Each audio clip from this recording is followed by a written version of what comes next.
ವ್ಯಸನ ಮುಕ್ತ ನಾಡಿನತ್ತ ನಮ್ಮ ಜೀವನದ ಮೇಲೆ ಗಂಭೀರ ಪರಿಣಾಮವನ್ನುಂಟು ಮಾಡಿ ವ್ಯಸನಕ್ಕೆ ಕಾರಣವಾಗುವ ರಾಸಾಯನಿಕ ಪದಾರ್ಥಗಳನ್ನು ಮಾದಕ ವಸ್ತುಗಳು ಎನ್ನುವರು.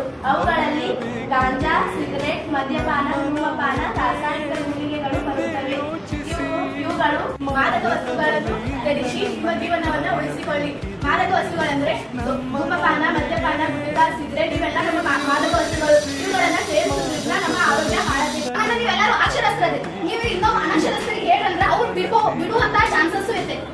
ನೀವು ಆ ಚಟಗಳನ್ನ ಮಾಡಕತ್ತೀರಂದ್ರೆ ಅದನ್ನ ನಾವು ಮಾಡಕತ್ತೀವಿ ಅಂದ್ರೆ ಅದು ಮುಂದಿನ ನಮ್ಮ ಜನರೇಷನ್ ಅಥವಾ ಇದನ್ನ ಏನ್ ಮಾಡ್ಕೋಬೇಕತಿ ಮುಂದೆ ನಡ್ಸ್ಕೊಂಡ್ ಹೋಗುತ್ತೆ. ಅದಕ್ಕಾಗಿ ನಾವು ಇದನ್ನೇ ಮಾಡೋದನ್ನ ನಾವು ನಿಲ್ಲಿಸಿದ್ರೆ ಮುಂದಿನ ಜನರೇಷನ್ ಉತ್ತಮವಾಗೈತಿ. ಈ ಕಾರ್ಯಕ್ರಮ ಉದ್ದೇಶ ಏನಪ್ಪ ಅಂತಂದ್ರೆ ನಿಮ್ಮ ಮನೆಯಲ್ಲಿ ತಂದೆ ಆಗಿರ್ಬೋದು, ಯಾರೇ ಆಗಿರ್ಬೋದು, ಅವರಿಗೆ ಬುದ್ಧಿ ಹೇಳುತ್ತೆ. ಫಸ್ಟ್ ಟೈಮ್ ಹೇಳ್ತಾರೆ, ಅಪ್ಪ ತಮ್ಮ ಕೈಗೆ ಬೇಡ, ಕುಡಿಬೇಡ ಅಂತಂದಾಗ ರೊಕ್ಕ ಅಂತ ಏನಂತ ಅದು 4 ಅಕ್ಷರ ಕಲ್ತಾನ ನನಗೆ ಬುದ್ಧಿ ಆಗ್ತದೆ. 4 ಮನೆ ನಾನು ಕಲಿಸಿದ ಮಗನಿಗೆ ಅಪ್ಪ ಕುಡಿಯಕ್ಕೆ ಹೋಗ್ಬೇಡ, ಯಾಕಂದ್ರೆ ನಿನ್ನ ನಂಬಿ ತಾಯಿ ನಿಮ್ಮಲ್ಲಿ ನಾವು ಇದ್ವಿ. ಇನ್ನು ನಮ್ಗೆ ಏನೇ ವ್ಯಸನ ಮುಕ್ತ ನಾಡಿನತ್ತ ನಮ್ಮ ನಡಿಗೆಯೂ ಸಾಗಬೇಕು.